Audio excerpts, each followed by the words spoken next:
Hello my dear students, so now let us start discussing your text number 16 जो कि है GOC और एक ऐसा इंपॉर्टेंट टॉपिक है जो हर बार एवरी ईयर हर शिफ्ट के पेपर में देखने को मिलता है, that is acidic and basic strength. So GOC का one of the most important topic जो एसिडिक और बेसिक स्ट्रेंथ के ऑर्डर में कंपाउंड्स को हमें अरेंज करना होता है।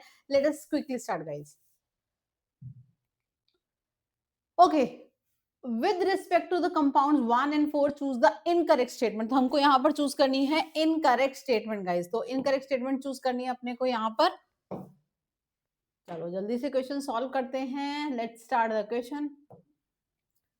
Okay, the acidity of compound 1 is due to the delocalization in the conjugate base. तो अगर यहाँ से ये H पॉजिटिव बाहर जाएगा, यहाँ नेगेटिव चार्ज आएगा which is of course delocalize होगा। डीलोकलाइज होगा बिकॉज ऑफ यहाँ से डीलोकलाइजेशन होगी। नेगेटिव चार्ज की 3 फिनाइल रिंग्स हैं, तो बिल्कुल इस एसिड का जो कॉन्जुगेट बेस है वो क्या होगा, डीलोकलाइज होगा।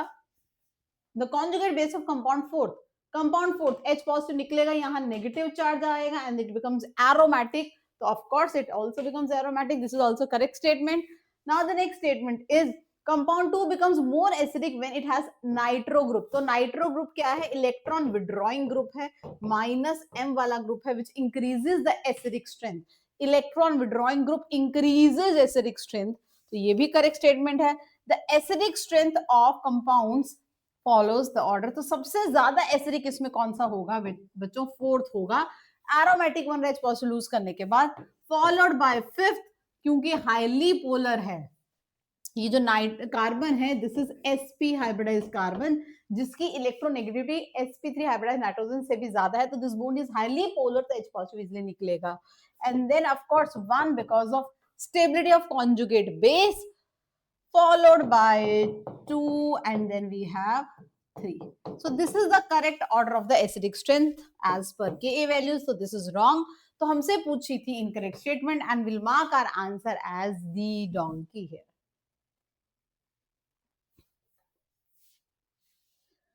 Okay, now the question is which of the following has highest pK? Highest pK means lowest Ka. pK is minus log of Ka. Highest pK means lowest Ka, that means जो least acidic है, जिसकी acidic strength सबसे कम है, that we are supposed to figure out. Right guys? So least acidic अपने को ढूंढना है इन सब में से। चलो जल्दी से ढूंढते हैं कौन सा है least acidic. Right guys? Okay, तो यहाँ तो जब H पॉजिटिव निकलेगा there is intramolecular hydrogen bonding जिससे ये आयन स्टेबल हो जाएगा, जिसे हम कहते हैं ऑर्थो इफेक्ट। राइट, इसमें भी 3 बड़े बड़े ग्रुप एक साथ लगे हैं, तो steric inhibition to resonance, this also becomes more acidic guys. Yes, now OH लगा है मेटा पोजीशन से जहां पर ये माइनस आई एक्सर्ट करेगा COH पे, एंड यहाँ पर OH लगा है पैरा पोजीशन पर जहां से ये प्लस M इफेक्ट शो करेगा, and plus M is electron releasing effect, electron releasing group बनेगा विच डिक्रीजेस द एसिडिक स्ट्रेंथ। सो सबसे लीस्ट एसिडिक होगा D, इसकी Ka की वैल्यू सबसे ज्यादा, pKa सबसे come because of the electron releasing effect of OH eight para position. So the answer indeed is D, donkey. Now the question is among the following canonical structures what would be the relative contribution in the hybrid? तो hybrid में सबसे ज्यादा वो canonical structure contribute करता है जो सबसे stable होता है, right? So most stable structure जिसमें more number of octets complete हो, right? जितने ज्यादा bonds होंगे उतना ज्यादा stable, नेगेटिव चार्ज और मोर इलेक्ट्रोनेगेटिव एटम होगा तो स्टेबल, ऑपोजिट चार्ज जितने पास होंगे उतना स्टेबल, सेम चार्जेस जितने दूर होंगे उतना स्टेबल। तो सबसे ज्यादा स्टेबल स्ट्रक्चर जिनमें दिख रहा है दैट इज फर्स्ट बिकॉज कोई चार्ज ही नहीं है, राइट। फॉलोड बाय हम देखते हैं किसके ज्यादा एटम्स के ऑक्टेट कंप्लीट है, दैट इज थर्ड। इस कार्बन का भी ऑक्टेट कंप्लीट है, ऑक्सीजन का भी ऑक्टेट कंप्लीट है, whereas in second structure जो आपका कार्बन जिसपे पॉजिटिव चार्जेस का ऑक्टेट कंप्लीट नहीं है, तो सबसे ज्यादा जो कंट्रीब्यूट करेगा 1 एंड देन 3 एंड देन 2। तो आपने स्टेबिलिटी ऑर्डर में ही इन कैनोनिकल स्ट्रक्चर्स को लगाया, तो जो सबसे विदाउट चार्जेस है, right, that is most stable, सबसे ज्यादा कंट्रीब्यूट करेगा, followed by 3 and then 2। Now the question is most basic among the following is, इनमें से सबसे ज्यादा बेसिक कौन सा है? तो हमें एनिलिन दिख रहा है with CH3 group at ortho position, meta position, para position and against NH2। तो इनमें से आपको दिख रहा है पैरा पोजीशन पे NH2 लगा हुआ है, NH2 प्लस M ग्रुप है, और इनफैक्ट अगर मैं बात करूं लोन पेयर रेजोनेंस में पार्टिसिपेट करेगा, बट फिर भी इस मॉलिक्यूल में इलेक्ट्रॉन डेंसिटी सबसे ज्यादा है, बिकॉज ऑलरेडी एक लोन पेयर तो अवेलेबल रहेगा ही रहेगा, राइट, लोकलाइज रहेगा, एटम पे रहेगा। तो इस मॉलिक्यूल में बिकॉज इलेक्ट्रॉन डेंसिटी सबसे ज्यादा है, अगर एक लोन पेयर पार्टिसिपेट कर रहा है रेजोनेंस में, another lone pair of NH2 group is there. So because of more electron density, जितनी ज्यादा इलेक्ट्रॉन डेंसिटी होगी वो उतना अच्छा डोनर होगा, राइट, सबसे ज्यादा basic. So what are bases which are electron pair donors, तो सबसे इलेक्ट्रॉन डेंस रिच जो है वो ये है, तो ये सबसे अच्छा बेस की तरह एक्ट करेगा, right. The correct order of acidic strength है, चलो यहां पर हमें देखना है ऑर्डर जो है करेक्ट ऑर्डर एसिडिक स्ट्रेंथ का। तो Cl पहले तो देखो OH है, OH है, COH है, COH है। So carboxylic acid group is a stronger acid than OH group. इसका मतलब 3 और 4 तो ऑफ कोर्स आगे ही आएंगे 1 2 से एसिडिक स्ट्रेंथ में। Now in these two CH3 का कैसा इफेक्ट होता है, CH3 shows plus side effect, electron releasing groups decreases acidic strength। तो अगर मैं थर्ड और फोर्थ में कंपेयर करूं, third is more acidic then fourth, right guys, this is what it is, third is more acidic than fourth। now let's come to 1 and 2। chlorine exert minus I effect, chlorine का minus I is dominating, right, आपको पता है ना halogens के case में inductive बहुत powerful होता है। सो माइनस आई डोमिनेट करने की वजह से this group become electron withdrawing group and it increases the acidic strength. इसका मतलब second is more acidic than one because of electron withdrawing effect of chlorine. So I hope you got your order, सबसे ज्यादा acidic third, fourth and 2 and then 1। The correct answer indeed here is A for apple। So carboxylic acids they are stronger acid than phenols, ये पहली बात। और उसके बाद electron withdrawing group जो हैं वो एसिडिक स्ट्रेंथ बढ़ाते हैं, इलेक्ट्रॉन रिलीजिंग ग्रुप कम करते हैं। Now the question is which of the following compound possess the most acidic hydrogen, में सबसे ज्यादा एसिडिक हाइड्रोजन किसके पास है, चलो देखते हैं। H पॉजिटिव जब लूज होगा तो क्या क्या आयंस बनेंगे guys, let's check this out.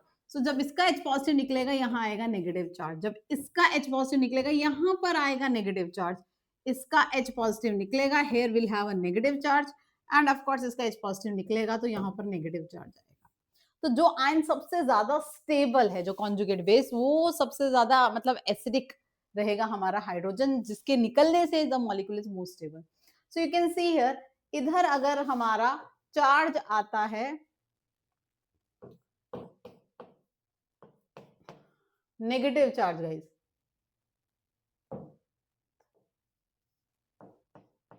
Right,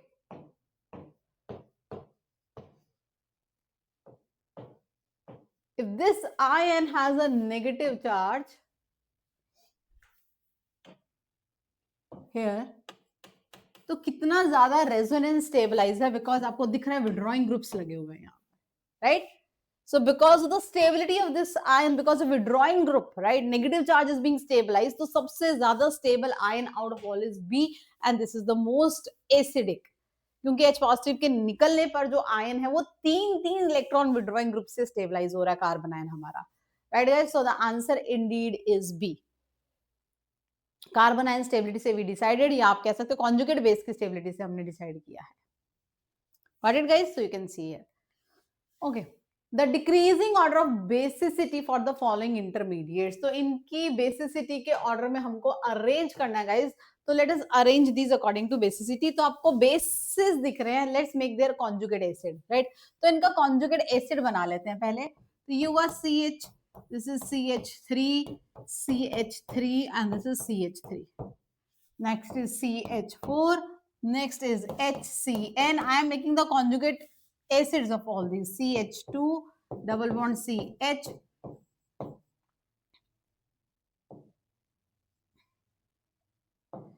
CH3 here at, okay, and then CH triple bond CH, right, these are the acids और उनके conjugate base हैं। तो आप याद रखो conjugate acid base pair में जितना स्ट्रॉन्ग एसिड होगा उसका कॉन्जुगेट उतना ही वीक होगा, conjugate base is weak, right.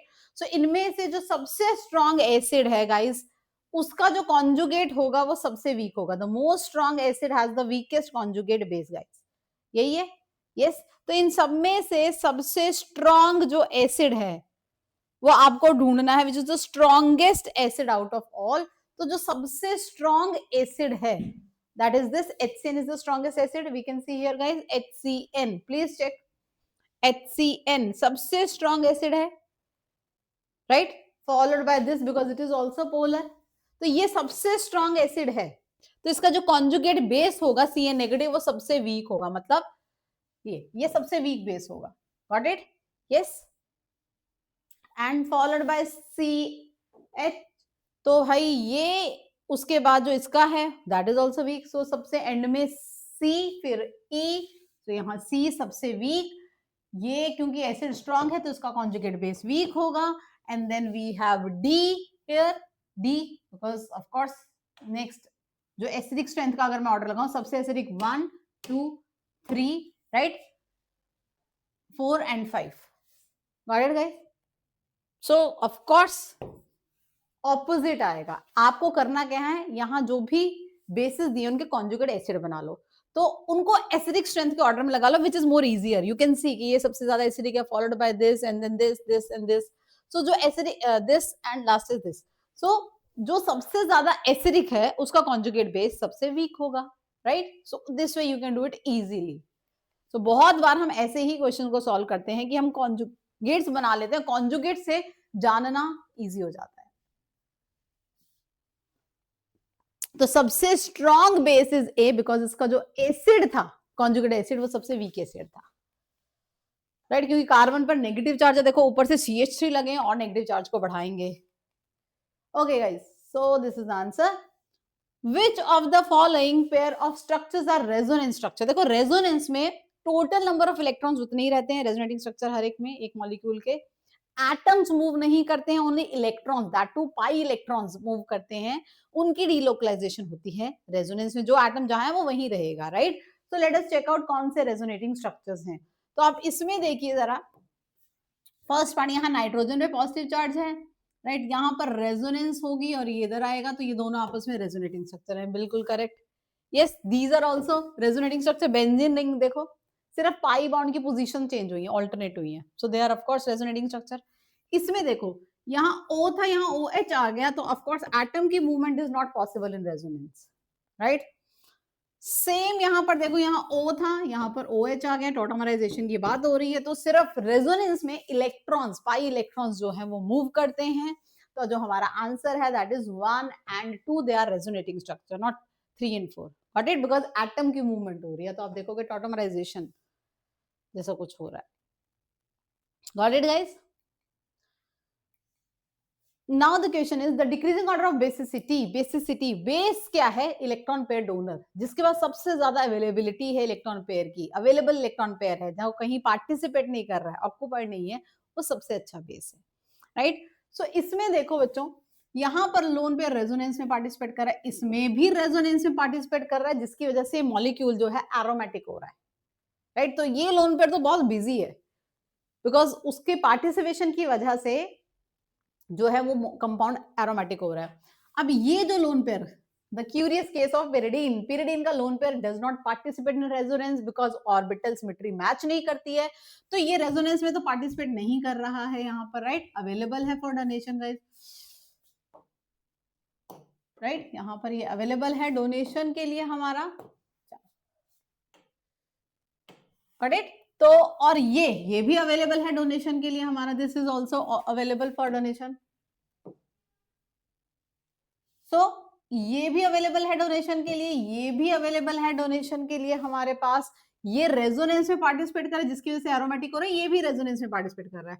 तो सबसे ज्यादा बेसिक कौन सा हो जाएगा? फोर्थ हो जाएगा। Why it is more basic guys?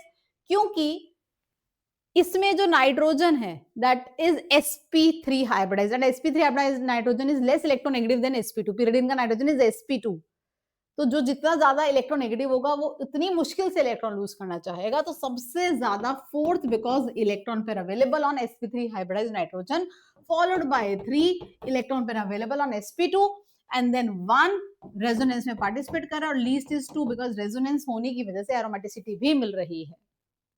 Got it guys? So that is your answer. Standard question. Okay, now the question is correct pKa. pKa is inversely proportional to Ka. जिसकी Ka ज्यादा उसकी pKa come. So less Ka means more pKa. pKa is minus log of Ka, right? इसका मतलब जो less acidic है उसकी pKa ज्यादा है. चलो लेट्स फिगर आउट. ये सारे जो मॉलिक्यूल दिए हुए हैं गाइस, यहाँ पर जो सारे मॉलिक्यूल्स दिए हैं हमें, तो मॉलिक्यूल्स जो हमारे को सभी मॉलिक्यूल्स दिए हुए हैं यहाँ पर 1 2 एंड 3, तो हमें क्या करना है, उनको पीके के ऑर्डर में लगाना है. पीके इज इनवर्सली प्रोपोर्शनल टू के, राइट, एंड के मींस मोर एसिडिक. चलो अब देखते हैं कौन H पॉजिटिव लूज करने के बाद स्टेबल हो रहा है. तो जब ये H पॉजिटिव लूज करेगा तो यहाँ पर नेगेटिव आयन होगा जो रेजोनेंस स्टेबलाइज होगा. यस, एंड यहाँ पर दोनों ही OH हैं जो H पॉजिटिव लूज करके रेजोनेंस स्टेबलाइज हो सकते हैं. Here also we have H positive, यहाँ O नेगेटिव आएगा जो रेजोनेंस कर सकता है, राइट. यहाँ पर H पॉजिटिव लूज होगा, जो आयन बनेगा वो रेजोनेंस नहीं कर सकता है. मतलब H पॉजिटिव लूज करने के बाद जो कॉन्जुगेट बेस है वो सबसे ज्यादा लीस्ट स्टेबल किसके केस में 3.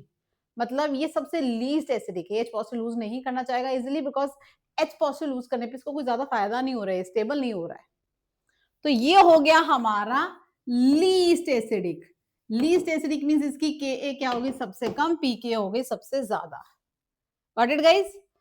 एंड यहाँ ये सबसे ज्यादा एसिडिक है, इसकी Ka ज्यादा है, मतलब pK सबसे कम है. Got it. क्योंकि वो इजिली H पॉजिटिव लूज करना चाहेगा ताकि वो स्टेबिलिटी को अटेन कर पाए. Ion is stable. Correct guys. So this is the answer 3 2 1. पीके के ऑर्डर में आपको लगाना था यहाँ पे. Okay, now choose the correct in the increasing order of their basicity. तो जिसके पास इलेक्ट्रॉन डेंसिटी अवेलेबल है नाइट्रोजन के पास, वो ज्यादा बेसिक है, इजिली इलेक्ट्रॉन डोनेट करेगा. तो यहाँ पर जो ऑप्शन है उनमें अगर मैं देखूं तो ये जो नाइट्रोजन है इसके जो इलेक्ट्रॉन डेंसिटी है वो अवेलेबल है, तो सबसे ज्यादा एसिडिक हो गया हमारा बी. कहीं कोई इन्वॉल्वमेंट नहीं, नाइट्रोजन के पास पड़ा, no resonance. Here it is also participating in resonance and this lone pair is also participating in resonance in both the rings. तो सबसे ज्यादा बिजी तो यही lone pair occupied, तो ये least available है for donation.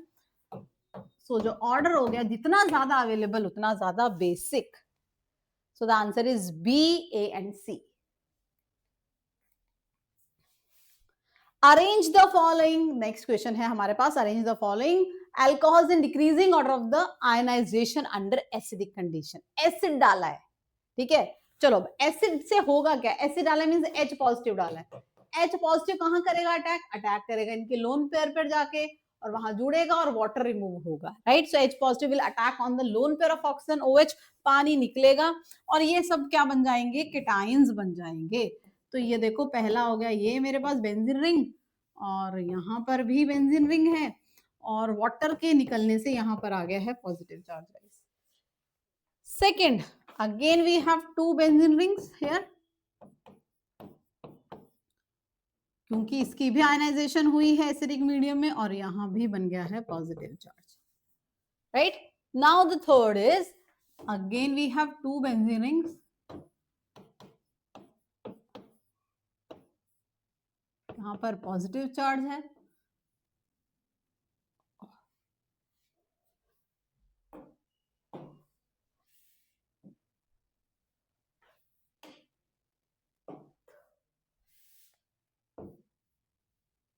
Right. Now let's see ये क्या बन गया after losing the positive charge. आप देख सकते हो central ring, 2 pi bond 4 pi electron, ये बन गया anti aromatic. After losing water molecule, यहाँ पॉजिटिव चार्ज है, यहाँ डबल बॉन्ड है, तो ये जो सेंट्रल रिंग है please see it is anti aromatic 4 pi electron. यहाँ पर क्योंकि ऑक्सीजन के लोन पेयर भी हैं 6 पाई इलेक्ट्रॉन्स हो गए, this becomes aromatic after ionization, right, ion formation. And because ये sp3 वाले हैं तो ये तो नॉन एरोमेटिक हो गए ना, प्लेनर रिंग ही नहीं है ये तो जो सबसे स्टेबल है उसकी टेंडेंसी बनने की सबसे ज्यादा है. So the most stable is this. So ये जो बी वाला है ये सबसे ज्यादा आयनाइजेशन शो करेगा, जल्दी आयनाइजेशन होगी इसकी, right. Followed by non aromatic and then anti aromatic is least stable. जो एरोमेटिक आयन बना है सबसे स्टेबल, सबसे जल्दी बन जाएगा आसानी से, एंड जो एंटी एरोमेटिक है दे आर लीस्ट स्टेबल, तो उनको बनने में दिक्कत होगी। तो of course we got our answer guys as 2, 3 and 1. 2 is aromatic, 3 is non-aromatic, and 1 is anti-aromatic. You can have a look here also. Okay, now the question is how many compounds are aromatic? For aromaticity आपको check करना है Huckel's rule. क्या है हक्कल rule? एक तो ring हो, planar ring, सभी atoms in the same plane, ring में इलेक्ट्रॉन की डीलोकलाइजेशन हो, पूरे रिंग में रिंग करंट हो, डीलोकलाइजेशन ऑफ इलेक्ट्रॉन हो, और जो इलेक्ट्रॉन्स डीलोकलाइजेशन में पार्टिसिपेट कर रहे हैं they should follow 4n+2 pi, right? So there has to be 4n+2 pi electrons which are participating in resonance. Let's check one by one. So this is a ring, first planar ring है, ring में resonance भी हो रही है, delocalization positive with the pi bond, and कितने electrons हैं जो participate कर रहे हैं delocalization में? 2 pi electron which follows 4n+2 rule, right? So this is an aromatic compound. Next इसमें ring है, ring planar भी है, resonance भी हो रही है, but 4 pi electron, तो ये हमारा aromatic नहीं, rather ये anti aromatic हो गया। नेक्स्ट पे जाते हैं हमारे पास। सो नेक्स्ट में हमारे पास रिंग है, बिल्कुल है, रिंग में रेजोनेंस है, बिल्कुल है, planar ring with resonance, delocalization, कितने इलेक्ट्रॉन? 8 पाई इलेक्ट्रॉन्स हो रहे हैं, 2 + 2 + 2 + 2 8 pi electrons. Again it is not following the हक्कल rule. हक्कल rule कहता है 4n+2 पाई इलेक्ट्रॉन जिसके पास होंगे रेजोनेंस में इन्वॉल्व, डीलोकलाइजेशन में वही स्टेबल होगा, राइट? लास्ट ये तो कार्बन ही sp3 है, रिंग ही प्लेनर नहीं है, तो ये भी हमारा एरोमेटिक नहीं हुआ, sp3 हाइब्रिडाइज्ड कार्बन होने की वजह से प्लेनर रिंग ही नहीं है। सो आंसर इज 3 जो है एरोमेटिक नहीं है, सिर्फ पहला ही एरोमेटिक है। Yes, now the question is among the following total number of compound that does not show hyperconjugation. तो हाइपर कॉन्जुगेशन की कंडीशन क्या है?